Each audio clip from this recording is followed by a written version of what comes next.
I'm Sheila Giles. I'm the burn program coordinator at Nationwide Children's. I've been there about 20-some years, 20 plus years. Have seen a lot of burn injuries, received some children from your area. So I'm going to talk with you about pediatric burn injury. I have no disclosures. I wish I had stock in some of the company that I'm going to talk about, but I do not have any stock in any company. So the objectives. So we're going to talk about depth. We're going to talk about TBSA. We're going to talk about resuscitation, pain management, and burn treatment for burn injuries, and then some other things I included in here. And if you have any questions, comments, anything along the way, please, offer it up. Please, interaction is much better than just standing up here lecturing away. So a little bit of the who's and hows. A lot of burn injuries occur in the country per year, but only about 40,000 of them are hospitalized. And then about 3,200 result in deaths.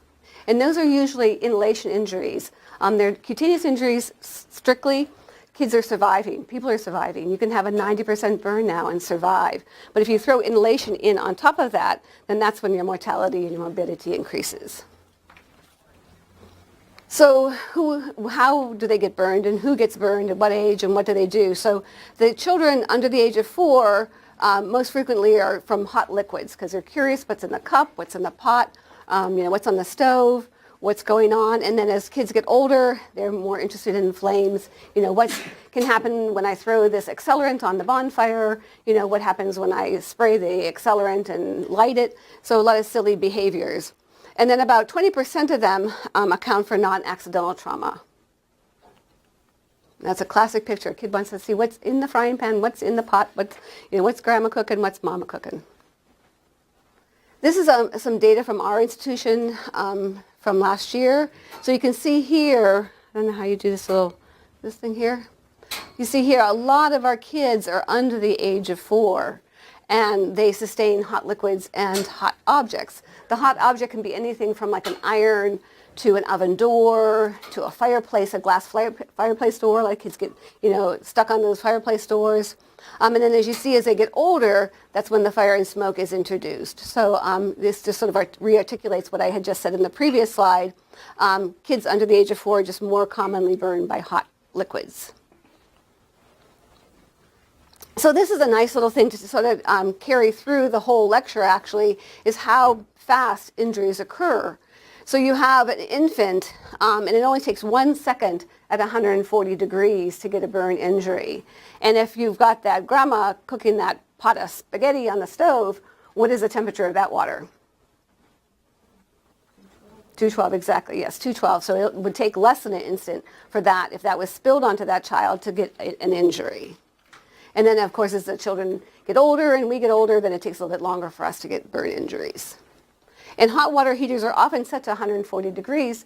So if someone's giving the child a bath and they turn the hot water on first, they don't check it, and they don't turn the cold water on, they're going to have an instant injury also. So that's why we always instruct people to turn on the cold water first and then the hot water. So that's a prevention strategy that we offer to the families. So this is just some breakdown of what temperatures food is cooking at.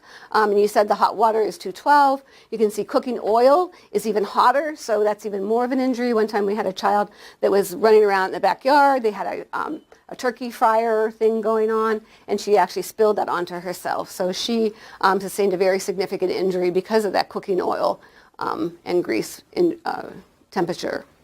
Superheated foods are the foods that are in your microwaves. Ramen noodles, I know I shouldn't mention a kind, but noodles in the microwave they should actually have a disclaimer on them, I think, because we get a lot of kids that have injuries from them. Because the superheated foods, what happens is they get hot in one spot and not in another, and then when they mix them up, they sort of explode and then they spill onto them, or the cup is hot and they spill it onto themselves. So a lot of microwave noodle injuries. So what are you going to do in that initial assessment? They're going to come into your ED. You're all ED folks, correct? Right? How many of you guys have seen burn injuries? Okay. Treated them? Sent them home? Somewhat? Okay, good. Okay, well, let me see. We can talk about that as I move through it, how we take care of them and see if we agree. So when they first come in, of course, you're going to do your ABCs. And then you're going to move on to your secondary survey. Your circulation, of course, you want to make sure you're checking your pulses. You have a circumferential injury. Circumferential injury, you want to make sure that you're checking the circulation well on that circumferential injury. They're laughing because this is actually a moulage victim that we use for our simulation for our ABLS course. So they sort of got him. I identified him by his teeth. Really bad. And his eyes are sort of scary too, but we did a good job of simulating him. So yeah, so ABCs, you're going to move on to your head to toes. You're going to take off any jewelry they may have. You need to get them some pain medication. Make sure that you're addressing all that secondary survey. And then some things that are sort of unique, I think unique to the burn patient, is that if you get a house fire victim in, they're going to have a circumferential injury to their chest. You want to make sure that they're breathing symmetrically. You want to try to estimate the TBSA, and I'll talk to you about how you do that.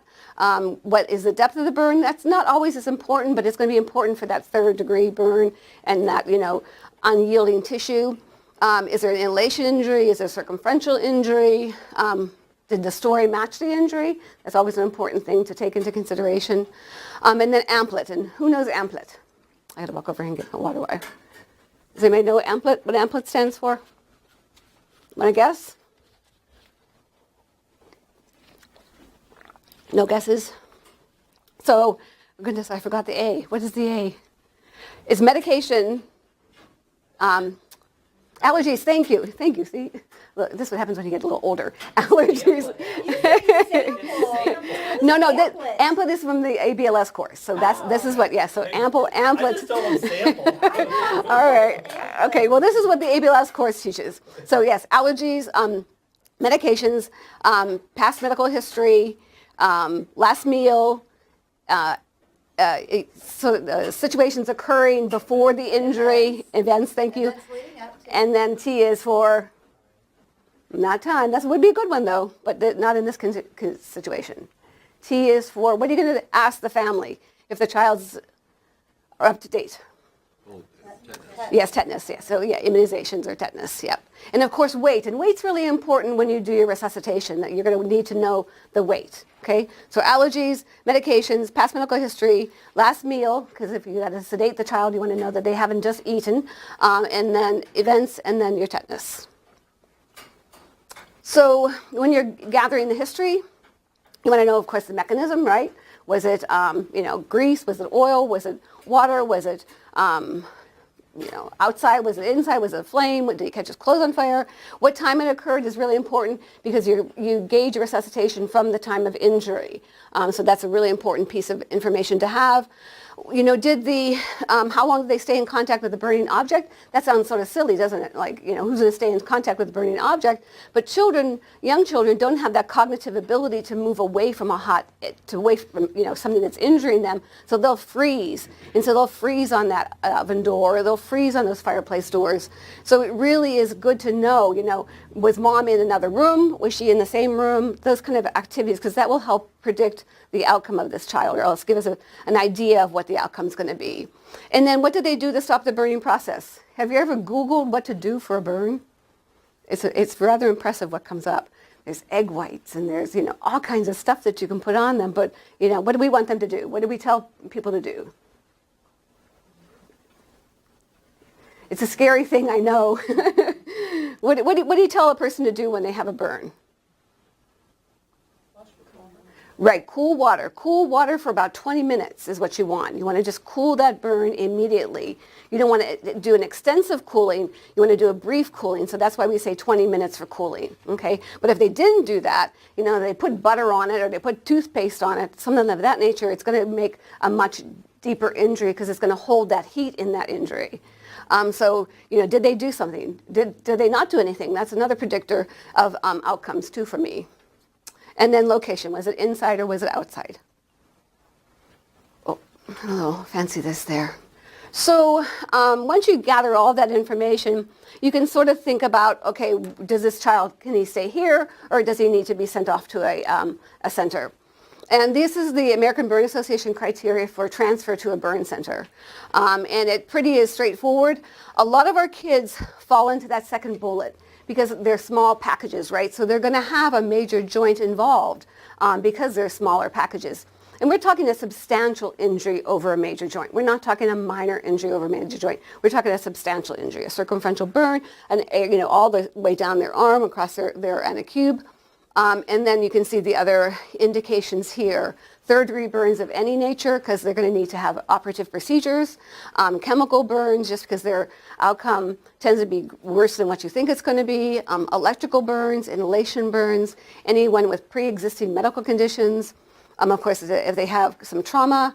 And then if they're going to need long-term care, like long-term operative care or long-term rehab care. Does that make sense? Any questions on that? Do you guys have this in your ED? This criteria for transfer for your burn patients? No? Okay. All right, it is available. You can download it on the American Burn Association website, but it is available. And you can always call us and ask us, we got this kid here, what do you think? And then we'll guide you through that. So the reason why is because, whoopsie, I don't have a picture. I had a picture there, and the picture's gone.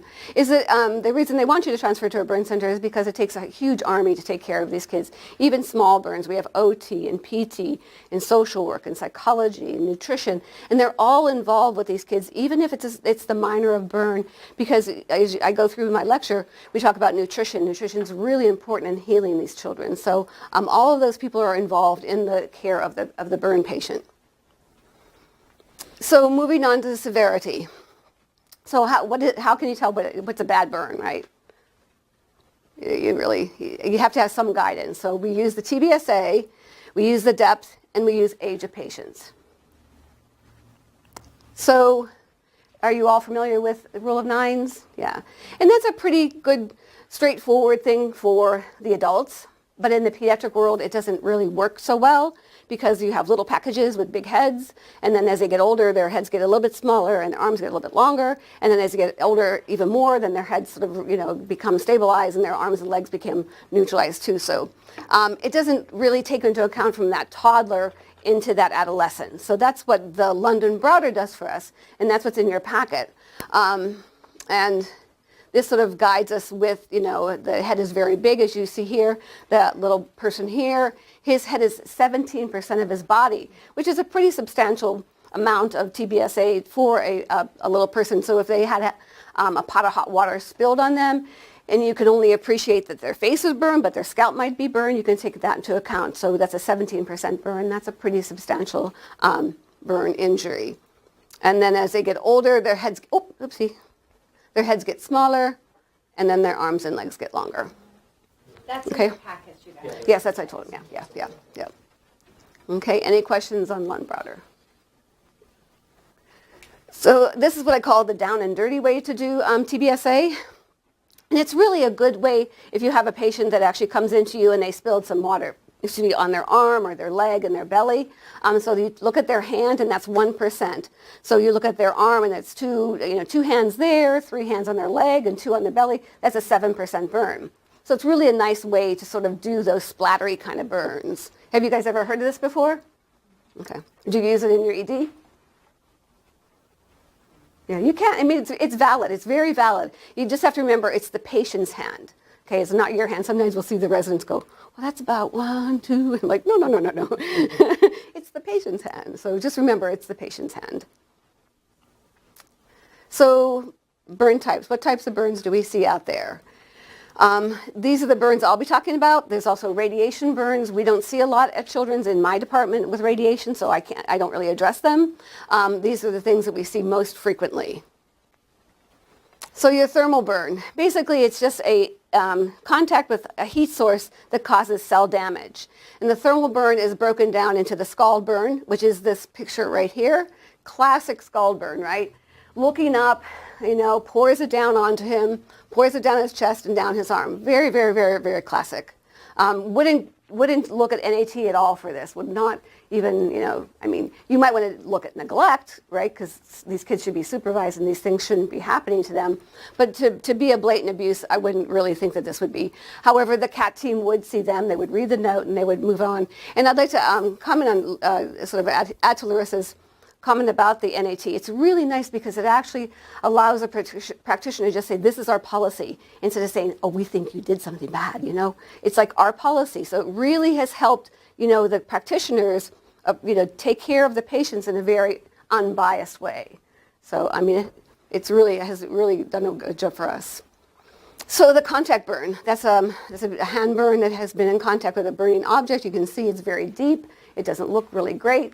It does need to go on to get grafted. Those little fingertips were very severe. And then I don't know if you can appreciate the flame burn on the bottom. The light is a little bit dark, but again, very deep injury. So those are your thermal burns, and I'll go into the depths of burns here in a little bit. So the electrical burn, I'm happy to say that in the pediatric world, we don't see a lot of it. In the adult world, they do, because they're working on high tension wires, and they're up in those baskets, and they're doing all kinds of things. In the 27 years I've been at Children's, I've probably seen a handful of very bad electrical injuries. Some really, really bad, and some not so bad. But it does, you have high voltage and low voltage, and they both can cause injury. Of course, your higher voltage is going to cause more of an injury than your lower voltage. And what happens is it just travels along it enters into the body, and then it travels along the bone and muscle, and it causes some extreme damage. Usually these people lose their arms, or wherever they're in contact with it, and then you have your exit also that causes issues. So some of the systemic effects that you see from an electrical injury, of course, cardiac arrest, myoglobinuria. And myoglobinuria is this. That is not blood in that urine. That is actually proteins breaking down, and that's what you see if you would insert a Foley. It wouldn't be necessarily blood. It would be the proteins. And what does that mean for resuscitation? It means you need more resuscitation fluid if you see this. Electrical burns always require more because you don't see everything that, it's not all apparent.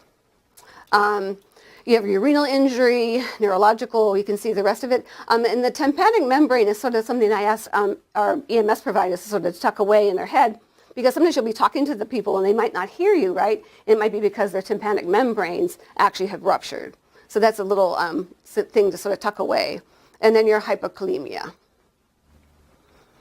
So your chemical burn is actually sort of intriguing, because you would think your acid burn would cause more of an injury than your alkaline, but it's actually reversed. Your alkaline actually causes more of an injury than your acid. And your alkalines are your oven cleaners, your drain cleaners, your fertilizers, and your wet cement. And again, the adult world sees a lot of wet cement injuries. We don't see so many. And then your acids, they all can cause injuries, but your alkalines causes a greater injury. And the severity is related to the agent, of course, what it was. And it's really important to pass that information on. And if you've got the container, sometimes families will bring the container in with them and say, oh, this is what my kid spilled on them. If that's the case and you're sending them to us, please make sure that package comes along with them, because we'll help, we'll call our poison control, and we'll talk about what we need to do. And then, of course, your volume and the duration of contact. And what you're going to do for those kids is you're not going to try to neutralize any chemical injury. You're just going to flush it, flush it, flush it, flush it. You don't want to try neutralizing it, because you might cause more of an injury by putting different things on it, like calcium stuff and all that stuff. So just flush, flush, flush, flush. So friction burns, they're sort of a newer thing in our, I wouldn't say newer, maybe like 8 years or so, is that kids are getting on treadmills now, right? They're getting on the treadmills, whether it's at home or whether it's at hotels. We actually had a hotel treadmill injury in, and they are getting some bad injuries because of that. We actually had one of our nurse practitioners do a paper on them, and they really have increased over time. So that's why I didn't used to include friction burns, but now I'm including them, because these kids are getting severely injured. This is I couldn't find a picture of a hand. Usually they're hands, and they're usually very, very deep injuries. But you can see here, this is very deep injury to the arm. And we've had thighs, we've had all different areas, but you can see here that they are a very, very bad injury. Any treadmill injuries up here? Nope. Okay. Well, if you see something like that, you're going to want to send them somewhere, right? Because you wouldn't want to take care of that. They always require a lot of skin grafting. So inhalation injuries, even if they're solely an inhalation injury, they still are seen by our burn service. They're not under the pulmonary service. They come directly to us. And the reason is we have to treat them like a burn. So these are some of the caveats you want to think about. And it's only in an enclosed space a patient experiences an inhalation injury. When they're out by the bonfire, even if they have a flash flame to their face, they're highly unlikely to have an inhalation injury. Highly unlikely. I mean, there could be that freaky thing where, a person had a face right in it, and they inhaled at the time that the thing exploded. But generally, it's from enclosed spaces. You want to think about the noxious chemicals. Was there an explosion? Was there a vehicle crash? And then the physical findings, as you see here, you're going to have carbonaceous sputum. You're going to have deep facial burns. You're going to have anxiety, hoarse, wheezy, dyspnea. You're going to have an inability to swallow. And the thing about this is that these symptoms might not occur until like later on in their care, particularly an older child. Younger children, you're going to see them right away, but those older children are going to be later on. And that's because that airway is a lot bigger, and they have more room for edema than that little person does. So another thing you're going to consider when you get a house fire victim in is you're going to think about carboxyhemoglobin. And do you guys get carboxyhemoglobin levels here? Good. Okay, and that's another important thing for us to know too, because that initial carboxyhemoglobin is the true carboxyhemoglobin, and then once you put oxygen on, what happens to that carboxyhemoglobin? Right, it goes down significantly. It goes down by half in 20 minutes. So that's why it's important for us to know what that first is, because that does drive outcomes. We do know that actually can help us predict, prognoses and the path they're going to go down. Because if they have a high carboxyhemoglobin on arrival, that injury is still, has taken place, but you're going to help resolve it, but it still is not going to make it all go away. Does that make sense? Okay. They're still going to have that lung injury from that, even though you're treated that, because of all that sloughing that's going to go on. So O2 is what you want to treat it with. And this is what we talk about when we look at levels. We actually had a child that was rescued from the west side of Columbus, and she had a 50, her carboxyhemoglobin was 50, and she was given oxygen, so that was decreased in half, but she actually landed up on ECMO, and that was the only injury that she had. She landed up on ECMO, and actually she recovered just fine. But they really go down a cascade of a very, very ill child or an ill person. So cyanide toxicity is another thing to consider. We don't test for cyanide toxicity, because if you test for it, you have to send it out, and it takes 2 days to get to us. So what we do is we treat for it. And we treat it with sodium thiosulfate. Do you guys treat your cyanide toxicity with sodium thiosulfate? Do you guys know that? No? Okay. You do? Okay, good. Yeah, the kit, you don't need the whole kit, though. You only need the sodium thiosulfate. You don't want to give them whatever the other stuff that's in there. That's for the cases that are the people that are in the house and they have a high carbon monoxide kind of, that where they bluish, like they're trying to kill themselves, and you know what I'm talking about, right? Or they have a medication that they've had too much of that medication, then you use a cyanide kit. For inhalation injuries, you only use the sodium thiosulfate. You don't have to use the other components of it. Okay, and actually we broke out, we don't have the kits anymore. We actually have it individually. We only have the sodium thiosulfate. And this is an old dosing. We're actually doing 1 gram per kilogram is what we're doing now. So, and it just helps excrete that cyanide. So this is just a depiction of an airway on a little person, and how 1 millimeter of edema just actually, closes it up immediately. And then the adult, they have more ability to adapt to that edema. And that's why it's important to think about intubation earlier, or getting them out of your facility if you're not comfortable with that. Any questions about that thus far? No? Yes? No? Okay. All right. So on to the integumentary system. You can't talk about burns without talking about integumentary system. It is the largest organ of the body. It protects from infection, it prevents fluid loss, it regulates temperature, and it's your sensory contact. That's why any burn, no matter what size burn is, it hurts like heck. I mean, they're the most painful thing I think you can endure. I include this schematic because I want you to remember this when we're talking about the depths of burns. This is the dermis here. You can see it's much thicker than the epidermis, and that's important when we're talking about the second degree burn because it's actually divided when we look at the dermis. These hair follicles actually help in the healing process. Cells migrate up through those hair follicles and plant themselves on the surface of the skin, and that's how skin heals. So if they have hair follicles, then if they haven't destroyed them, that they're going to probably be able to heal their own skin. If they don't, then they're going to probably need to get grafted. And the nerve endings are in there too, so that's why it hurts a lot. So we have first, second, third, and there actually is fourth. So that electrical burn that you saw was actually a fourth degree burn because he was down to bone and muscle. But again, we don't, in the pediatric world, thank God, we don't see a lot of that. So I don't include that. But just know that that fourth degree burn, if you would get electrical burn in and you would see an extremity that look like that, you would know that that is actually a fourth degree burn. And there's no viability to a fourth degree burn. It's totally gone. First degree burn, the thing, we have all had first degree burns, right? The thing about first degree burn is you don't include it in the TBSA. So when you're calculating it, you can take it into consideration, you can acknowledge it, you can document it, but when you're talking about it as far as for a treatment purpose, it is not included in the TBSA. Okay, so if you're thinking about transferring a patient to us, if you could say, well, they have 5% that's first degree and then 20 that's second degree, that's what we want to know. Because that depth, they showed you the alert criteria. Our alert criteria for our burn patients is included in that criteria. And our 15 to 30%ers are a level 2, and then greater than 30% are a level 1. So that's why it's important for us to know and accurate as you can be. I know it's hard because when you first see them, it could look like a first degree burn, but you're seeing some blistering, so that means it's a second degree burn. So you can always articulate all that. You can state that in your report to us that it looks like first degree burns, but it looks like it's starting to blister.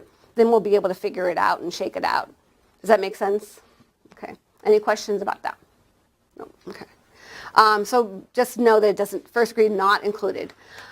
So your superficial partial thickness burn, which is a second degree burn, I think these are the most beautiful burns that I love to take care of because they really do well. I know Larissa's laughing at me, but I love burns. I've been doing this, ever since I've been to Children's, I didn't think I would do burns, and then I went to the burn unit and was like, wow, this is really pretty neat. And I know people, either you love them or you hate them. That's the way it seems to be. But favorite patient. yeah, yes, Larissa hates them, I love them. But this is a nice burn because it heals in 10 to 14 days. And so if we can tell a family that it's going to heal in 10 to 14 days, we can also say, and it probably is not going to scar. And that's the best thing you can tell anybody. It's not going to scar because that's their biggest concern, right? Is it's going to scar? My child's going to look like this forever? Well, no, they're not going to look like this forever. It's going to heal. It's going to take time, but they will heal. And these are some classic, I don't know if you can appreciate them. And I tried to include them, what they would look like when they came to you too. In my talk, when I get into the cleansing and debridement, I'll talk how you remove all that stuff. But this is what they're going to look like when they come to you, right? It's going to be moist and pink and blistering, and you're going to go, oh, yuck, and oh, no. And I think they're the most graphic. Trauma is really graphic, but these on the continuum are very, very graphic. You really can't have burns without them being sort of graphic. So that's your second degree burn, superficial partial thickness burn. This is another one in a thigh. Again, I think they're beautiful. And I'll show you why they're beautiful when we get to cleaning them. So your deep partial thickness burn is further into that dermis. Remember I talked about, that depth of that dermis. That superficial is just on the top. This goes further into that dermis. It's pale. It's less painful, maybe. That's what they say. I don't agree with it. I think they're all very painful, but they say it's less painful. I mean the textbooks and things of that nature. It takes longer to heal. So if it takes longer to heal, what's going to happen to it? It's going to scar, exactly. And it's going to be a pain because you've got to, take care of it for a long period of time. So it's sort of, I don't know if you can really appreciate it, but this area where it's whiter, the whiter areas. Sometimes people call this an indeterminate depth burn too. So you'll hear them refer to that as such. But it's sort of hard to know. It's not that nice pink burn that you saw prior to that. These are actually debrided pictures. Unfortunately, I don't have it's sort of hard to see this until you do debride it too. So you might not see them until you start cleaning the burn up and then say, oh, well, that's a little bit deeper. Maybe I better send them to somewhere that can take care of them. But you can see it's whiter. It doesn't look, it's not glistening-y. So again, how deep really is it? And then your third degree burn is called a full thickness injury, and that goes all the way through the dermis and down into the subcutaneous tissue. It's mottled, waxy brown. Once you see one, you'll never forget them. They sort of change a little bit. I think marbleized, you can add marbleized in there because you'll see this next picture, it looks like marble to me. It's insensate. That doesn't mean it doesn't hurt, right? Because like I said, all burns hurt. That would mean if you would ask them to close their eyes and you would touch where they were injured, they would only feel pressure. If you did that same thing to that superficial partial thickness burn, they would be off the gurney. They'd be yelling at you. They'd be telling you, get off of me. But if you did this to this full thickness injury, they wouldn't have that same response. They would just say, oh, well, I feel you touching me, but it doesn't really hurt, okay? And they always require skin grafting. And these are some pictures of, some of these are further out, but this picture here is probably a day later. So I don't know if you can appreciate that, but it looks leathery, marbleized. And he went on to need a lot of grafting. This picture here is a little further out. So for our full thickness face burns, we don't do a lot of aggressive debridement right away because we want to actually preserve whatever we can. So we don't want to be taking a knife to something that may cause more injury. So we usually wait for our face burns to graft at the last, until we graft everything else. Okay? Any questions about that? So pathophysiology, I call it complex and daunting. No burn patient is easy to take care of. They always go down that slippery slide of SIRS and the inflammatory process. So these are the things that you're going to see sort of first up front. You're going to see increased peripheral vascular resistance, decreased cardiac output, and it's response to the body's response to the injury. It's not really a response to the fluid shifting just yet. It's really the body's response to it. So you're going to have edema, you're going to have blood volume reduction, and you're going to have that compensatory vascular response. So you have this huge fluid shift that occurs, so you have this loss of your intervascular volume, and it goes into the interstitial space. It just that all the capillaries open up, they leak out, and then you don't have any fluid in there, intervascular. It's a very challenging thing to resuscitate these patients. It's not an easy process because that leak goes on for at least 12, 24 hours. It doesn't close up. So you're really trying to play not a catch-up game, but you're trying to keep them in equilibrium. Like I said, it's at most risk in the first 12 hours. Of course, you're going to have a hypovolemic shock. Peripheral edema, and what's that peripheral edema going to do? It's going to really cause some problems with your circulation. Your circulation can then compromise your burn depth. So it's really a sort of a vicious cycle. And then you can actually have compartment syndromes. And you can have compartment syndrome in areas that are not burned also. It doesn't have to be just a burned area. You can have compartment syndrome in unburned tissue because that fluid leak isn't selective. It is everywhere. It leaks everywhere. It's just not in the injured tissue. So this is sort of an illustration of what a burn patient looks like. This was probably about 48 hours into his injury. You can see that they just sort of blow up like little marshmallow men.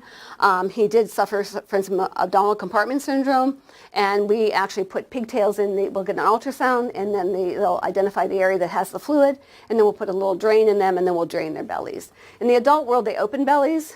I don't want to ever have part of open bellies. We open bellies for other reasons, but in a burn patient, if you think about it, the risk that they have, because they all become colonized, they all grow bacteria, they all get, funky things going on, and to open up their belly would just introduce a whole nother plethora of problems. So no easy task taking care of these little pumpkins. It's, of course, proportional to the surface that's injured.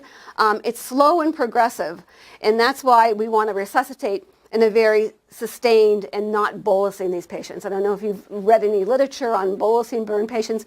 I know you have to sort of give them fluids up front, right? So you want to give them amount of fluids up front, but you don't want to keep on throwing boluses at them because there's this theory about fluid creep. And what it is you give them one bolus and nothing happens, right? And then you give them another bolus and nothing happens. And then you give them a third bolus. Well, then 12 hours later, these kids are floating down the drain because they're just sort of, they're getting their equilibrium, and then they've got all this volume on board and they can't get rid of it, and it just is really an ugly, ugly thing. So in the American Burn Association world, they really challenge everyone to sort of look at the way they resuscitate, and they encourage you to increase your IV rate and decrease it proportionately. So you can increase it by 20% and then increase it again. At our institution, we're actually giving it 2 increases of 20%, and then if it doesn't work, then we're going into albumin. And then we're also adding pressors. We never used pressors a long time ago in our first 24 hours, but now we're starting to use low-dose pressors with our kids because we're finding that we don't have to give them as much crystalloid if we give them a little bit of pressors. Pressors have their issues, but low dose is okay. Does that make sense? Any questions about that? So bolusing's okay up front, or volume up front, but you don't want to continue a sustained bolus environment. So some other things that occur, of course, your airway edema, your pulmonary obstruction can happen, particularly in a house fire when they start sloughing all that, their lining, their lung lining, and they do start to slough it, and it's really an ugly situation. You suction a whole lot out of these people. And then, of course, you have gastric motility decrease, and that's why you want to put a decompression tube in them. We also want to put a feeding tube in these kids, and I'll talk with you about nutrition when I get there. And because of that third bullet, their metabolic rate doubles. They have to eat a heck of a lot of food.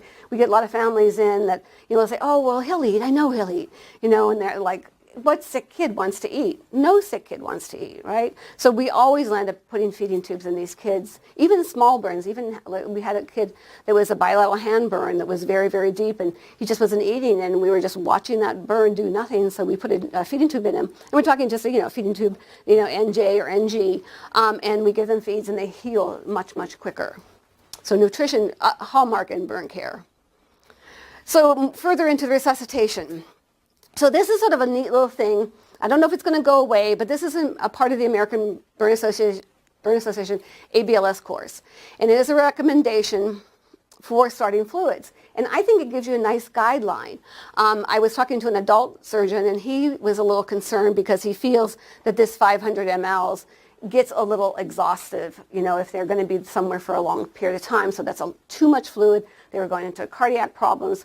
But for the little pumpkins, I think it really is a nice guideline for you. Instead of like giving a patient a liter of fluid, like right up the front door, it sort of gives you a guideline where to start, okay? Do you think this is helpful? Is it helpful information? Okay. Yeah, I think, to know, because what do you think? A burn. You think burn fluids. Burn fluids, and you just like, it's almost like a knee-jerk reaction, Just give them all the fluid you can. And it's really, it's a good thing to give them fluids if they're hypotensive and they're tachycardic, but their tachycardia can actually be from pain, so it's not really the best thing. But you really want to be thoughtful when you do that, because it's easier to give fluids than take them off. It's really, it's hard to take fluids off of patients as they get further out in their injury. So Parkland. Parkland is 2 to 4 mLs times their TBSA times their weight. So that's why it's important to know their weight, and that's why it's important to sort of figure out their TBSA. And so you multiply that out, and you divide that into 2, and you give half of that in the first 8 hours and the remainder in the next 16. And at this point in time, it's from the time of injury. They're also talking in the ABLS course to change that just from when they arrive to you, but that hasn't happened. So it's from the time of injury. Then you also can have the modified Parkland formula, and we use that for kids that are less than 20 kilos, and that's, I think, on your little pocket card. And what that is that's just your Parkland formula, which is LR, so that's your LR is your fluid, and then your maintenance is your D5-LR. You don't want to resuscitate a patient with D5-LR. You want to resuscitate them with LR. So here's a case example. So you have a 5-year-old, 20 kilo child with a 30% burn injury. You multiply that out. We use 3 mLs for our children, and then 4 mLs for inhalation injuries. We don't dial it down to 2. We have not done that. Not to say that we might not do that in years to come, but right now we're at the 3 mLs.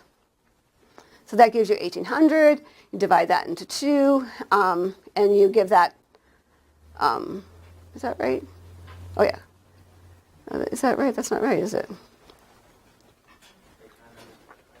But that, yeah, 900 by 8 is what you should do. I have given this lecture and nobody has pointed that out to me. Can you delete this from the presentation? So that should be 900, yes. So yeah, so that's a little different. I don't have a calculator in front of me, but it's a lot of volume. It's a lot of volume that you're going to give. So how do you figure out whether or not your resuscitation is working? What do you think? Is your heart rate going to tell you? No. Why is your heart rate not going to tell you? Other factors are going to affect heart rate. Right, pain, exactly. Pain, screaming, crying, yes. Blood pressure? No. Oftentimes you can't get blood pressure on these people, right? They have both, extremities burned, and where are you going to get a blood pressure? You can't get a blood pressure on their arm. So what the hallmark is the urine output. So we put Foleys in any patient that we resuscitate. You have to have a Foley in them. You can't resuscitate a patient without knowing their hourly urine output. So that's why I put this little Foley bag there, because you need to do that. Sometimes it's something we overlook. You have a teenager and you're thinking, okay, we're going to resuscitate them. They're going to pee for us every hour. Well, no. They're not going to pee for you every hour. And you can take it out as soon as you're done with your resuscitation. And your resuscitation is done after 24 hours or when that volume is infused. Okay? So what you're going to do is you're going to look for a urine output of 1 ml per kilogram per hour for the children that are less than 30 kilos, and then 30 to 50 for the older ones. So basically, it's just a fine line between under and over resuscitation. So that's why you need just to be mindful of what you're giving and how much you're giving it. So on to pain management. Can't talk about burns without that either. So we recommend, or we give, for just general pain management, morphine and Versed. Okay, we give IV. This is for a debridement process that would be up on the floor. So we would give IV morphine and PO Versed. Our nurses are not allowed to give IV Versed, but they give PO. However, we now actually, for our first initial debridements, are being done in the ED with the ED staff, and they're giving sedation for them. And then our burn nurses are going down to do the dressing change in the ED under the sedation ketamine propofol. And that has really helped, because if you ever did any debridement, how many of you have done debridement on a burn patient? It's not an easy task. It's not an easy task for them, the family, and you. So whatever you can do to make it better is really recommended. And pain management is really, we're past the days of being okay with, letting the kids scream a little bit and, they'll get over it, or, things of that nature. It's those days are gone, and I'm happy to say those days are gone. I'm from a time when we used to give Tylenol with codeine for our burn patients, and it's like, oh my God, I'm going to probably burn and where because I did that.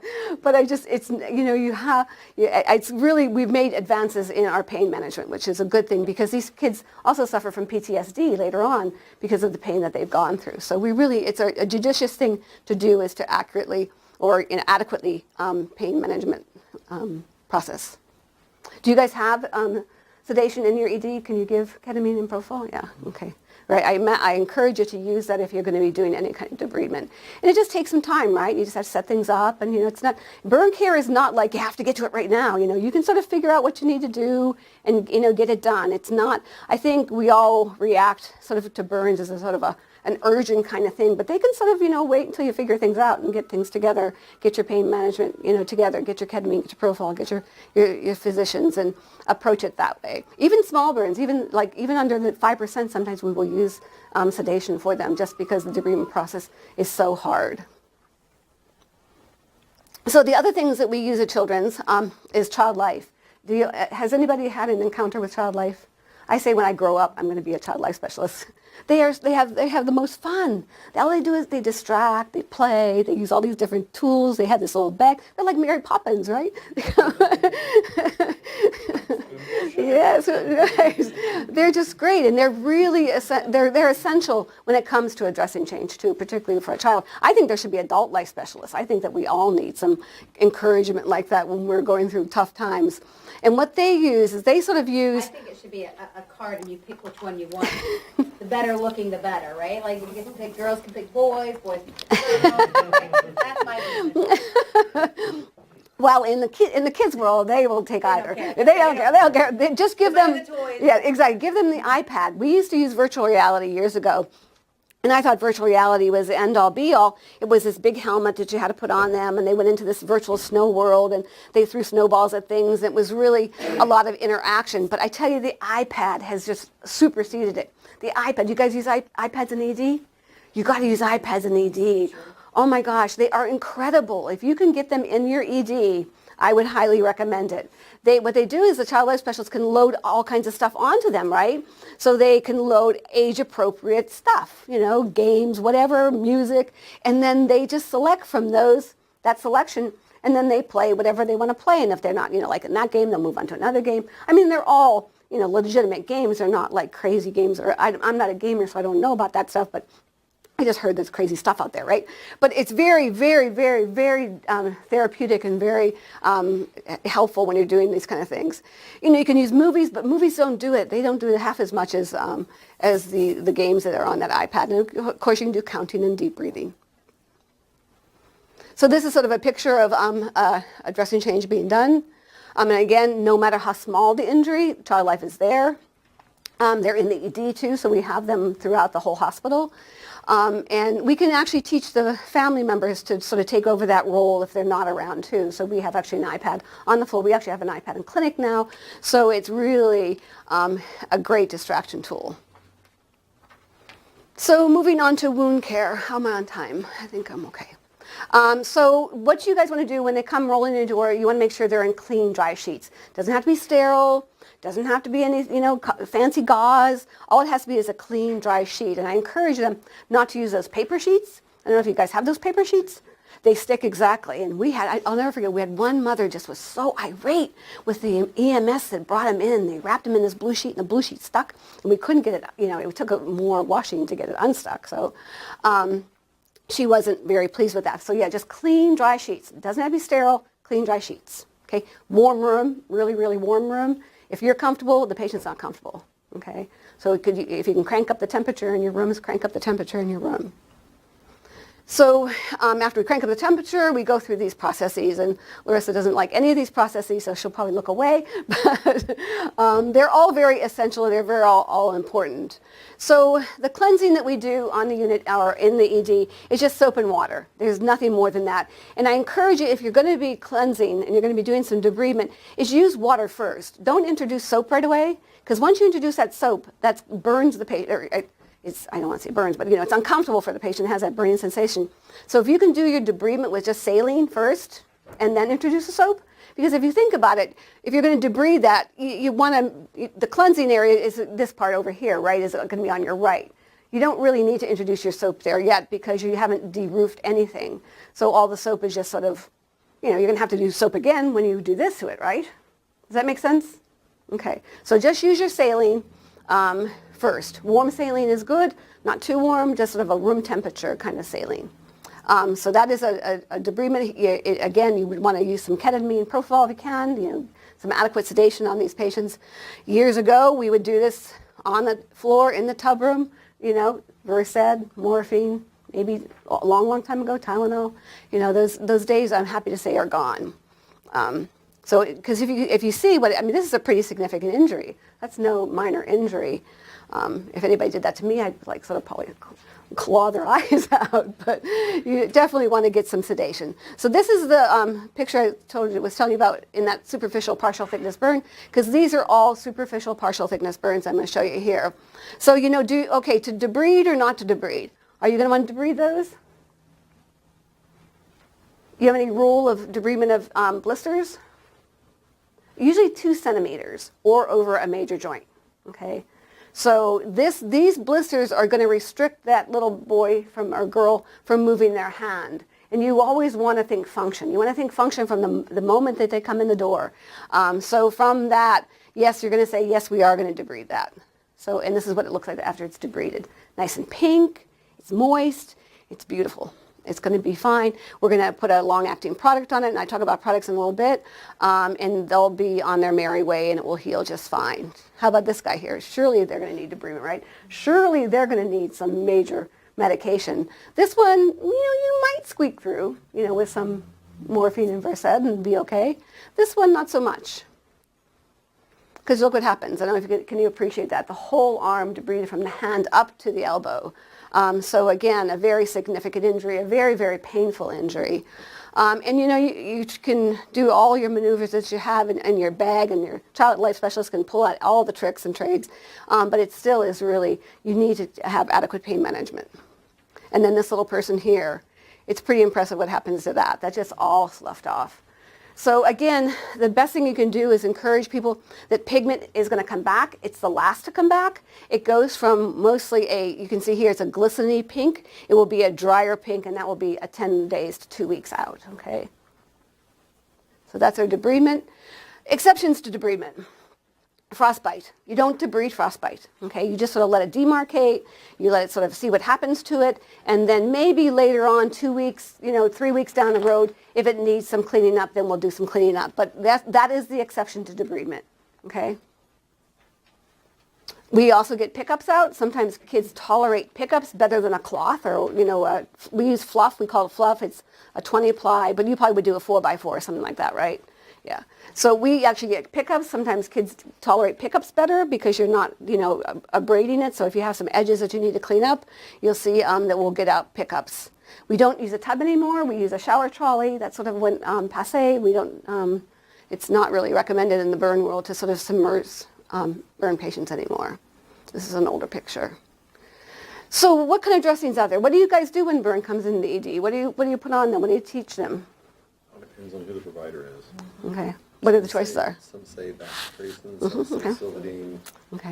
Okay. Well, I'm going to sort of give you some things to maybe talk to your providers when you're talking about what they're going to use to help you maybe determine that. So these are a lot of the products that we use. I'll go through them ever so quickly. So the basic burn dressing used to be SSD. Like I said, I've been at the burn program for a long, long time. We did them twice a day. And now we don't do them twice a day. We do burn dressings once a day. And we have had no ill outcomes. We've had no increased infections.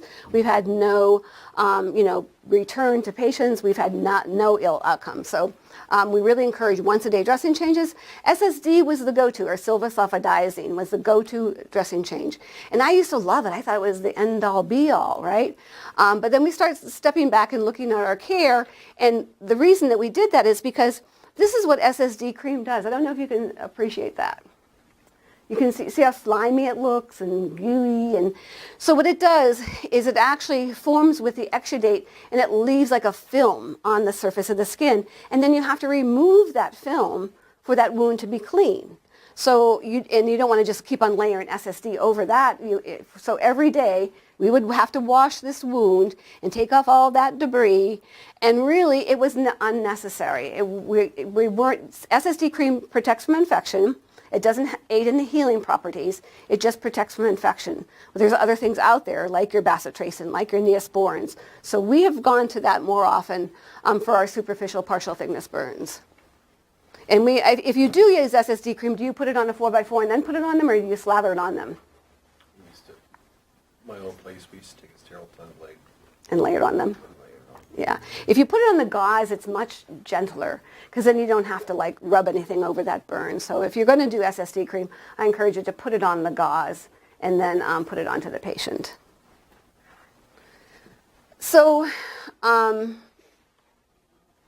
so that is your superficial partial thickness burn. That's SSD cream. We have now long-acting products. Do you guys use any silver long-acting products here? Do you know what I'm talking about? Acticoat, Mepilex, Mepitel. Okay. Well, it's probably been about 10 years, maybe a little bit longer. Companies have come out with these long-acting products. And some can stay on for 3 days and some can stay on for 7 days. This is the company that I wish I could buy stock in, is this soft silicone, because it really has changed our burn care. So you remember those debridement pictures I showed you of the hand and the arm and the belly? Well, you could take a long-acting product and put it on at that. If you were confident that that was a superficial partial thickness burn, you could put that long-acting silver product on that wound and it can stay on for 7 days. And I'll show you here. So this is what it looks like. So we put it on those wounds. The nice thing about it is, and we cover it up with an outside bandage, but the nice thing about it is we'll put it on, and then the next day we'll make sure that the wound hasn't is called converted or gotten deeper, and that what we can do is we can just lift that little sponge up, and if everything looks fine, you just put it on back down, and then it can stay on for 7 days. And we're sending children out much sooner than we ever have because of this product. I mean, we would keep kids that are 10% burns in doing SSD cream to them every day. Now we can put this Mepitel. OSU uses this also, so they are our adult counterpart. They also use this Mepitel. Mepilex. All their products are like Mepa something. So this is Mepilex AG is what this is. And again, it can stay on for 7 days. And when we use it, so if your institution would ever ponder using it, you'd always want to hinge over a joint. You wouldn't want to restrict their movement because you always want to be able to know a burn patient can move. So here is your ointment. So instead of doing the SSD cream, what we're doing now for our initial burn dressings that are not a full thickness injury is we're using, we use triple antibiotic. But you can use a bacitracin. You can use, some people use Bactroban, but I wouldn't really call Bactroban out just yet because that's sort of a little bit heavier. But your bacitracin, we use triple antibiotic, and we put it on a Xeroform. This is a Xeroform. You guys have Xeroform, Adaptic? Yeah, and we just lather it on that and then put that onto the patient. And then when they come back, when we do the next dressing, it doesn't have that gooey, filmy stuff on them that we have to take off. It's still nice and clean, nice and pink. It may have gotten a little bit deeper, and then we roll out other products if it's gotten that indeterminate depth burn. Remember I showed you that indeterminate depth burn? But what we do for indeterminate depth burns is you don't want to take them off to OR right away because it's, like I said, it's indeterminate. So it's not all full thickness. So you don't want to take them and debride them with a knife. So what we do is we'll use some product with them. And these debridement products, this is Santil. This will actually soften up that white tissue that you saw in those previous slides. And it will help us be able to debride it off. Or MetaHoney is another thing that we're using right now. We use a MetaHoney HCS, and that can stay on for 3 days, this MetaHoney sheet. So really, lots of changes in burn care over the years. So just some challenging circumstances I'll probably go through quickly because I'm sort of going over in time. Just your circumferential burns, does a patient need an escharotomy? How are you going to do care for head and face, hand burns, and is it a child abuse? So if you had to assess this little person's foot, how are you going to do it once it's all wrapped up, right? So you have to make sure that you can accommodate that. Our burn nurses go to the intensive care unit and make sure that they cut a little part away, and so they can get down there and check that pulse, and then they'll put like a little cotton in there, and or a little 4x4 or 2x2, so they can access that every time. So is this person at risk for compromise? Sure, he is. Yeah, it's circumferential. He still needs to have his pulses assessed, and you can see here we'll mark the spot so it makes it easier and more accessible. The escharotomies are limb-saving maneuvers. They definitely have to be done for deep circumferential injuries. And you can see here the locations of them. If you do them on one side, you have to do them on the other side. Chest escharotomies are also, they're definitely life-saving actually maneuvers because these people that have these unrelenting chest and back burns are not going to be able to be ventilated. The ventilator is going to buck them, and they're not going to be able to be vented. So you have to open them up. This is what an escharotomy looks like. This is a beautiful escharotomy, in my opinion. You don't want to delay an escharotomy because a delayed escharotomy might go into a fasciotomy. So you want to do these sooner than later. So if you have a patient that would come in here that you would think that they would need an escharotomy, I would get them out the door quickly, or if you had someone here that was skilled at doing that. People say, well, what does it look like over time? So this is a picture that actually get grafted. So the tissue then, of course, the dead tissue is removed and it's grafted, and you can see it's grafted over it. And then this is what it's actually healed, probably about a month out. And that changes all over time. So how are you going to secure ET tubes, right? There's no place to put any tape, right? Have you guys been faced with this at all? No? So twill is your friend. Umbilical tape, I don't know if you guys call it umbilical tape. That's your friend. For the time being, you would tape it around your ET tube, and then you just tape it around the back. We have some fancy way that we tape it in our PICU, but you really just some way to secure it to their face so that you're not going to lose your airway. Because can you imagine losing this little boy's airway or girl's airway? No, that would not be a pretty thing. actually not a very good thing. So what we do at Children's, we always like to toot our horn, right? So at Children's, we have a great collaboration, and this just sort of is a pretty recent, maybe about 6 years. Dental we asked them if they could help us to secure ET tubes, and we thought, well, they're not going to really want to do that, but they have embraced it. So we get a burn patient in that has a facial burn. They will come and they will put this little device on their teeth, like a little braces, and they'll put a little loop on it, and then they can take their suture around through the loop and then throw it around the ET tube, and that will help secure it when we're doing wound care, because we still use a twill tape. But this dental device actually gives us a little safety net. And I have to say, since we have used this, we have not had any unplanned extubations. And prior to this, we have had unplanned extubations, as Larissa can attest to. And it's never, and it doesn't make a difference. We always have RT there. They're always at the bedside. All it takes is one little move, right? And that ET tube can be out of these little people. So really critical, nice collaboration. So remember I told you burns heal from hair follicles, right? So we don't have any hair follicles on our hands and feet, right? So how do they heal? This is really cool. When I first started doing burns, I thought this kind of thing looked like yeast or something nasty, right? I'm like, oh my gosh, that looks horrible. But what that is actually islands of epithelialization. So that's actually islands forming to actually heal this tissue. And palms and soles of the feet and backs heal really well. These little fingers went on to need a grafting, but the palm did heal fine. So amazing, we're an amazing thing, aren't we, our bodies? Does this match the story? I quoted that we have 20% accounts for a child abuse. A lot of these get shaken out and they turn out to be neglect more than actual abuse.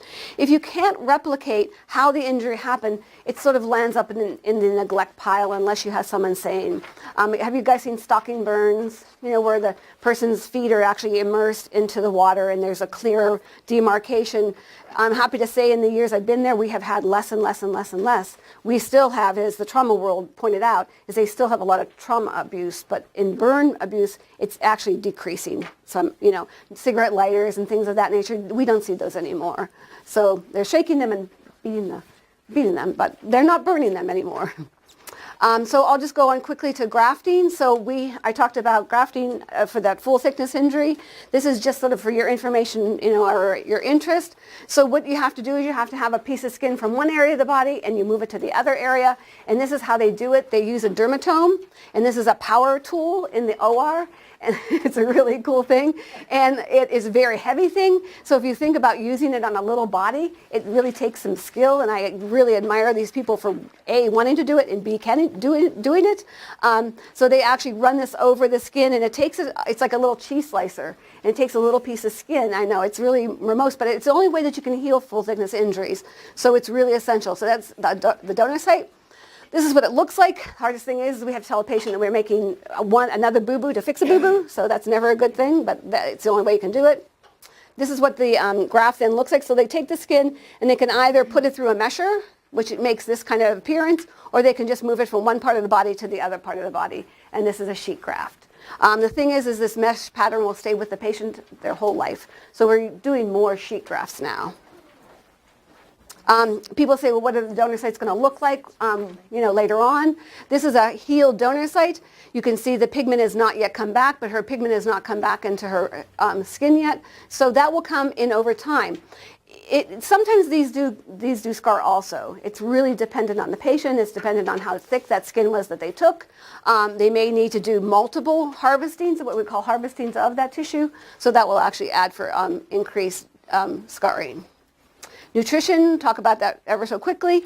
The reason for more survivability besides early excision is earlier nutrition. So the earlier you can get nutrition in these burn patients, the better off they do. It decreases sepsis, decreases infection, and of course it aids in healing.